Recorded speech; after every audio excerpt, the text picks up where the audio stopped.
Confused about which operations to solve first? Addition, multiplication, or parentheses?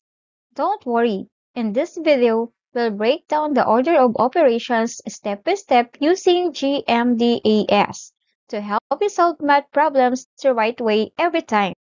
So let's get started. To begin, here's what each letter in GMDAS represents. G stands for grouping symbols like the parentheses, the brackets, and braces.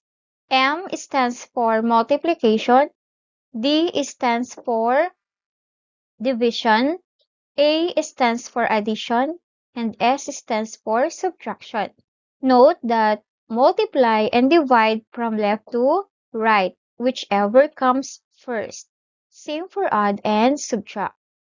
Now let's solve this problem. 12 divided by the quantity of 3 plus 1 times 2 plus 6. So observe the given problem. There is parentheses. So the first step is to solve the expression inside the parentheses. We look at 3 plus 1 first. So 3 plus 1 equals 4.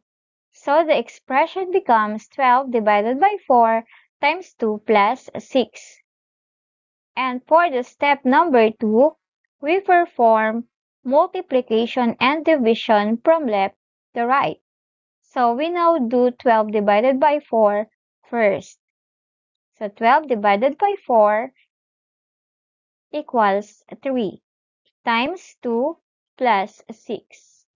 So now we have the new expression 3 times 2 plus 6.